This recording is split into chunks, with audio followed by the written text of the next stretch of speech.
Okay, so good afternoon. Try natin na magsagot ulit ng topics mula sa ating grade 7 tab. Okay, so hindi ko sure baka nasagutan ko na rin yung topic, pero if ever man nasagutan, i-demonstrate pa rin natin, no? So, ang topic natin will be estimating roots. Nasa may bandang dulo siya. Nasagutan ko na pala siya. So, estimating roots. And ito po yung next nating topic after ng perfect squares, no? So, recap lang natin ng kaunti kung ano yung perfect squares. Dito tayo sa lesson, no? So, when we say perfect squares are numbers that are squares of integers, no? So, ibig sabihin, pag sinabing squares, the integer is being multiplied by itself, no po? So, yung x squared dito sa examples natin dito sa atin pong MathScore, it means x is the number. So, kung may squared ka dyan, 0 squared is 0, 1 squared is 1. No? So, kumbaga, 2 squared is 4. Na-multiply na. Ito na yung part na na-multiply na sa sarili niya. Okay, so we have here the table hanggang 225 po yung nandito. And I suggest that you memorize these perfect square numbers. So we have 0, 1, 4, 9, 16, 25, 36, 49, 64, 81, 100, 121, 144, 169, 196, and 225. No? So, hindi nyo man siya masaulo, at least familiarize yourselves with the numbers. No? So, mapapansin nyo, one special characteristic of a perfect square number is that uh, ito lang siya, no? Naglalaro lang sa 0, 1, 4, 9, 6, 5 ang ending numbers niya, no? So, kung wala kang makikita na nagtatapos sa 2, wala nagtatapos sa 3, no? Pero hindi rin naman lahat ng numbers na nagtatapos sa 1, sa 4, 9, 6, sa 5 ay perfect square, no? Hindi laging ganun. So, it will just give you chance to narrow down kung perfect square nga ba or hindi yung given number. Okay? So, kapag siya ay perfect square, you can give an exact square root. No? Kapag hindi siya perfect square, you cannot give an exact square root. No. So, for example, ito naman ay square ring. So, wala tayong problema dito. No? So, 6 squared is 6 times 6, which is 36. This one is the reverse process, getting the square root, no? So what number should be multiplied by itself to result to 81? No, so based dun sa ating table, so sa 5 times 5, we have 25, 6 times 6, 36, 7 times 7 is 49, 8 times 8 is 64, 9 times 9 is 81. And therefore, if you're asked what is the square root of 81, then the result is 9. No, so you will just get that 9. Isang factor lang po. Let's have another. Ayan, 14 squared is 14 times 14. No, so based dun sa ating table kanina, this one is 196. No, so ayan, 196. Okay? If you're asked naman, what is the square root of 196? Ibabalik mo sa 14 yung magiging sagot. No, square root of 36, ano daw yung i-multiply mo sa kanyang sarili para lumabas ang 36? So, okay, so if you answered 6, then you're correct. Last, number 14, 15 squared, 15 times 15 is 225. No, so in terms of symbols, hindi ka na malilito sa pinagkaiba ng square and ng square root. No, so again, this one is read as square root of 49, square root of 25. This is read as the square of 8 or 8 squared, no?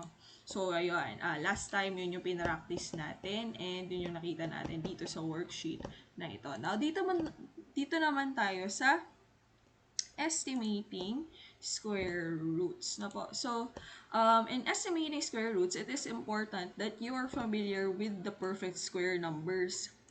No, kasi po, kapag nag-estimate tayo ng square root, ibig sabihin, hahanapin lang po natin in between which two numbers is the square root of a non-perfect square number is lying, no? So, kumbaga, halimbawa, dahil po may 1 tayo dito at may 4 tayo dito, pag kinuha natin to yung square root ng 1, ang sagot natin ay 1. Pag kinuha natin ang square root ng 4, ang sagot natin ay 2. Pero kapag ang kinuha natin is square root of 3, square root of um, 2, no? Square root of 2, dahil wala naman 2 dito, ibig sabihin, ang magiging sagot natin will be in between 1 and 2. Ano ibig sabihin ng in between 1 and 2? Ibig sabihin, 1 point something siya. Okay? So, if you use the calculator, makikita ninyo na ang square root of 2, hindi lang ako makapagsulat sa slide. So, square root of 2 is 1.414, no?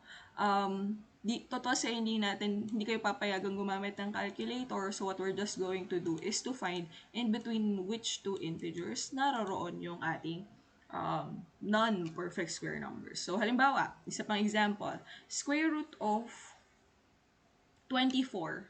No, makikita nyo, wala namang 24 dito. Kasi after 16, ang sunod na agad is 25.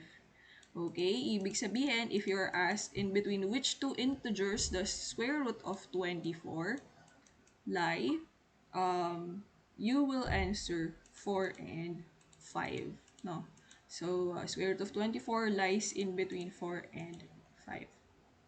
Oh, for example, input between which two integers do you think the following square roots fall? For example, square root of 15. Ang lower integer niya, 15. Nasaan yung 15 dito? Wala, diba? Pero nasa pagitan siya ng 9 and 16. Therefore, ang lower integer natin will be 3. Ayan. And our higher integer, yung kasunod mismo ng 3, no, which is 4. Okay?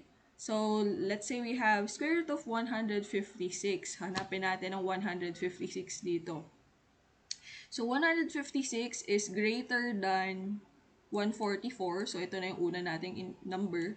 And mas mababa siya kaysa sa 169. No? So, ibig sabihin, 156 nasa pagitan ng dalawang to. Okay? Therefore, our square root of 156 will be in between 12 and yung kanyang immediately nakasunod, which is 13. So, 12 and 13 dito. Ayan. So, ito po yung ating notation. Okay, so ito yung symbol format na sinabi natin kanina. Since 156 is greater, pabaliktad kasi ang basa dito, 156 is greater than 144 and 156 is lesser than 169, no, yung kanyang square root ay nasa pagitan ng 12 and 13. Ito. No? So, ano lang ibig sabihin yan? Ibig sabihin, yung square root ng 156, it's 12 point something. Yun lang nice na sabihin. No? So, again, ulitin ko, since you cannot use calculator, ganito lang po ang pwede nating gawin. No? So, let's have a few more examples. Between which two integers does the square root fall?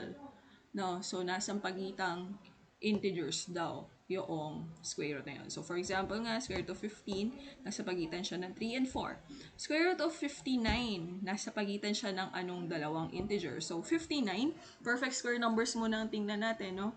Ang 59 ay nasa pagitan ng 5 times 5, 25, 6 times 6, 36, 7 times 7, 49.